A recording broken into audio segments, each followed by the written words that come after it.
Hello friends, welcome to my channel enjoy gardening. Friends, अगर आप चाहते हैं कि आपके जेड प्लांट का स्टेम जो बहुत पतला पतला दिखता है वो एकदम से मोटा हो जाए, बहुत जल्दी हो जाए, बहुत कम समय में हो जाए, जैसा कि आप दूसरों के जेड प्लांट देखते होंगे जिनको स्टेम को मोटा करने में कई साल लग जाते हैं, तो आज का वीडियो आपके लिए बहुत खास हो सकता है। इसलिए वीडियो को बिल्कुल भी स्किप मत कीजिएगा, बहुत अच्छा सा कंटेंट लेके आई हूँ।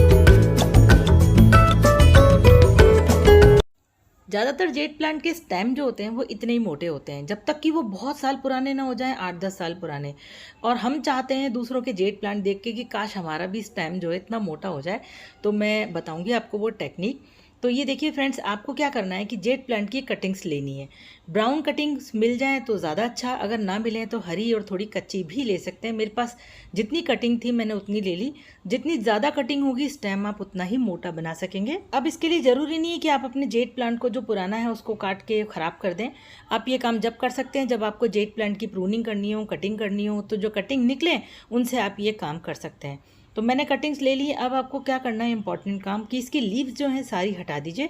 ऊपर की बस 1-2 लीव्स छोड़ दीजिए, ज़्यादा नहीं हमें रखनी है, क्योंकि ज़्यादा लीव्स होती हैं तो कटिंग्स में रूट्स आने में टाइम लगता है। कभी कभी कटिंग्स ख़राब भी हो जाती हैं, गल जाती हैं, क्योंकि वो रूट्स नहीं बना पाती हैं। तो हमें बहुत ही कम लीव्स चाहिए, ऊपर की 1-2 लीव्स छोड़ दीजिए। ये देखिए मैंने सारी कटिंग्स ले ली हैं। जितनी आपके पास हो, मैंने बोला ना, उतनी ज़्यादा आप कटिंग ले सकते हैं। मेरे पास तो जेड प्लांट की बस इतनी ही कटिंग निकली।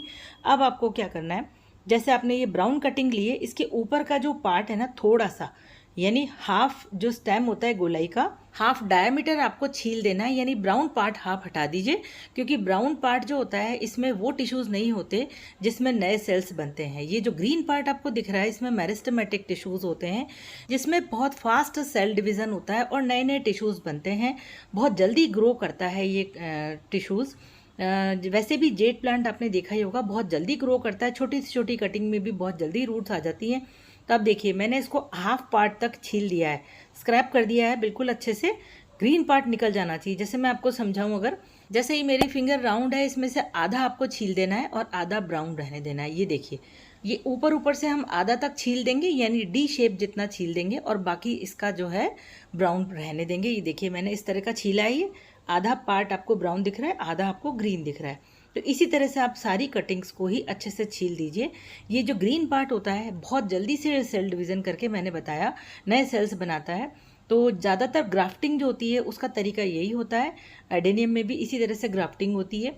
और किसी भी प्लांट की ग्राफ्टिंग हो तो ऊपर का जो है ब्राउन पार्ट जो है छील दिया जाता है, क्योंकि ये जो पार्ट है ना, ये कटिंग्स को आपस में चिपकने नहीं देता। ग्रीन पार्ट्स जो हैं आपस में चिपक जाते हैं।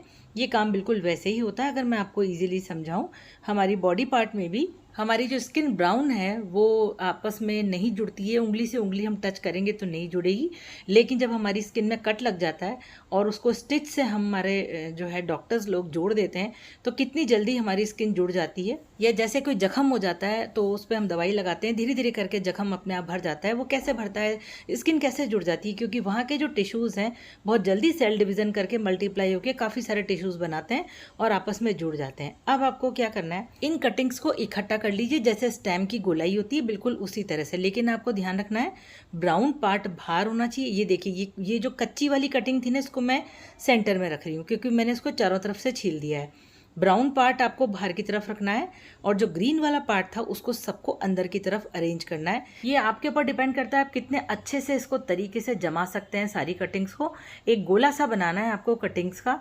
जितना ज़्यादा कटिंग लेंगे उतना बड़ा गोला बनेगा। जो कच्ची वाली कटिंग्स हैं देखिए, उनको मैं बीच में लगा रही हूँ, और जो मैच्योर्ड हैं ब्राउन वाली उनको बाहर की तरफ। लेकिन बाहर भी आपको क्या करना है कि ग्रीन पार्ट मैंने बताया अंदर की तरफ और ब्राउन पार्ट बाहर की तरफ। ये देखिए, ये ब्राउन पार्ट है ना, ये ग्रीन वाला पार्ट जो है मैं अंदर लगाऊंगी। ये देखिए अंदर की तरफ, और ये जो ब्राउन वाला पार्ट है इसको मैंने बाहर की तरफ। ऐसे आपको पूरा सर्किल सा बनाते रहना है और अच्छा मोटा वाला बनाना है। ये देखिए, ये ब्राउन पार्ट मैं बाहर रख रही हूँ। तो जितनी आपने ज़्यादा कटिंग ली है ना, उतना बड़ा गोला बना लीजिए खूब, जितना आपको मोटा स्टेम चाहिए। ये देखिए, ये लास्ट वाली बची है, ये जगह बच रही है मेरी, यहाँ पे मैं इसको फिट कर दूंगी। अब होगा क्या फ्रेंड्स, कि ये जो ग्रीन वाला पार्ट अंदर की तरफ सारा इकट्ठा हो गया है, ये सब आपस में जुड़ जाएंगे। मेरिस्टेमेटिक टिश्यूज होते हैं, ये आपस में सेल डिवीजन करके नए टिश्यूज बनाएंगे, इनको जोड़ देंगे। अब देखिए, अब आपको क्या करना है, इसको अच्छे से बांधना है। इसके लिए आप कोशिश कीजिए जूट की या इस तरह से सूतली जो होती है ये ले लीजिए आप, आप इसकी जगह जो ग्राफ्टिंग टेप होती है वो भी ले सकते हैं। प्लांट्स के लिए क्या होता है, जब भी आपको कुछ चीज बांधनी करनी हो तो सूतली बेस्ट होती है, ये जूट वाली जो रस्सी होती है ये बेस्ट होती है, क्योंकि जब इन कटिंग को हम पानी देंगे तो होगा क्या कि ये जूट की रस्सी है ये भी गीली हो जाएगी और प्लांट के जो टिश्यूज हैं, कटिंग के जो टिश्यूज हैं उनको मॉइस्चर भी मिलता रहेगा और वो जल्दी जुड़ जाएंगी आपस में। बांधने से क्या होगा कि अंदर के जो ग्रीन वाली जितना भी पार्ट है वो सब आपस में जुड़ जाएगा नए टिश्यूज बना के, और आपकी ये बहुत सारी जो कटिंग्स है ये सब मिलकर के एक ही कटिंग बना देंगी, एक ही स्टेम बना देंगी। और ये देखिए कितनी थिकनेस हो गई है। अगर इतनी थिकनेस आपको नेचुरली चाहिए ओरिजिनली तो कम से कम 4-5 साल लग जाते हैं, बहुत इंतजार करना पड़ता है जब जाके इतनी थिकनेस आती है। और इस तरह से हम जो है इसको 2 महीने 3 महीने के अंदर ही अच्छी सी मोटी कटिंग मोटा स्टेम बना सकते हैं। अब देखिए मैंने ये शैलो वाला पॉट लिया है। जेड प्लांट जब भी आप लगाएं कोशिश करें इसके बॉन्साई वगैरह शैलो में ही अच्छे लगते हैं, कम पानी दिया जाता है, प्लांट खराब नहीं होता, कटिंग खराब नहीं होगी। तो मैंने ये शैलो पॉट लिया है। अब इसमें मैंने कुछ भी नहीं लिया है, 80% मैंने गार्डन सॉइल ले ली है जो होती है, और इसमें मैंने 20% वर्मी कंपोस्ट मिला दिया है। तो इस तरह से आप ये सॉइल मिक्सचर तैयार कर लें, बीच में थोड़ा सा होल बनाएं ताकि हम यहाँ कटिंग लगाएंगे। लेकिन कटिंग को अंदर रखने से पहले हमें क्या करना है, साफ फंजीसाइड जो है वो इसमें लगा दीजिए, क्या ताकि जो है ये कटिंग जो हमने तैयार करी है इनमें कहीं से भी कोई फंगल इन्फेक्शन एंटर ना कर पाए और हमारी जो इतनी मेहनत है वो बेकार ना जाए। कोई फंगल इन्फेक्शन पहुंच जाएगा तो ये सारी कटिंग्स खराब हो जाएंगी, एक कटिंग खराब होगी तो सब खराब हो जाएंगी। ये फंजीसाइड पाउडर काफ़ी इफेक्टिव होता है, आप चाहें तो हल्दी भी लगा सकते हैं यहाँ पर। बस अब आपको इस तरह से इसको अंदर इंसर्ट करना है मिट्टी के अंदर और अब इसको कवर कर दीजिए। बिल्कुल यही तरीका होता है, बाकी जितने भी बॉन्साई होते हैं उनको ग्राफ्टिंग करने का यही तरीका होता है। जैसे फाइकस प्लांट होता है उसमें भी इसी तरह से किया जाता है, एडेनियम है, या जैसे आप बोगनविलिया के बहुत सारे फूलों वाले पौधे हैं तो अलग अलग फूलों की टहनी लेकर के उनको सबको मिला करके इस तरह से इकट्ठा करेंगे तो मल्टी कलर बोगनविलिया का आपका प्लांट तैयार हो जाएगा। फ्रेंड्स, अगर आप मेरे चैनल पर नए हैं तो पहले मेरा चैनल सब्सक्राइब कर लीजिए और नोटिफिकेशन बेल प्रेस करके ऑल पर क्लिक कीजिए ताकि मेरे आने वाले सभी वीडियोस के नोटिफिकेशन आप तक पहुंच जाएंगे। मैं आप तक इसी तरह की जानकारी शेयर करती रहती हूँ। तो अब आपको क्या करना है, इस प्लांट को ऐसी जगह रखना है जहाँ पर ये इसको बहुत अच्छी से धूप मिले। ये मौसम वैसे भी बहुत अच्छा है, जेड प्लांट की ग्रोथ बहुत ज़्यादा होती है इस समय। वैसे भी जेड प्लांट जो होते हैं काफ़ी जल्दी ग्रोथ करते हैं, इनमें रूट्स भी बहुत जल्दी होती है और इसके अलावा इनकी कटिंग्स भी बहुत जल्दी ग्रो हो जाती हैं। स्पेशली अभी बहुत अच्छा सीज़न है तो आप ये काम कर सकते हैं, क्योंकि फिर उसके बाद अभी डोरमेंसी पीरियड आएगा तो ये प्लांट डोरमेंसी में चला जाएगा, उसके बाद आप इस पर ये काम नहीं कर सकते। तो अगर आप इस तरह का कुछ एक यूनिक कुछ काम करना चाहते हैं, अपने जेड प्लांट को कुछ एक नया रूप देना चाहते हैं, एक छोटा सा कोई बोनसाई बनाना चाहते हैं उसका, तो ये तरीका बेस्ट है जिससे आप छोटा सा एक बोनसाई बना सकते हैं।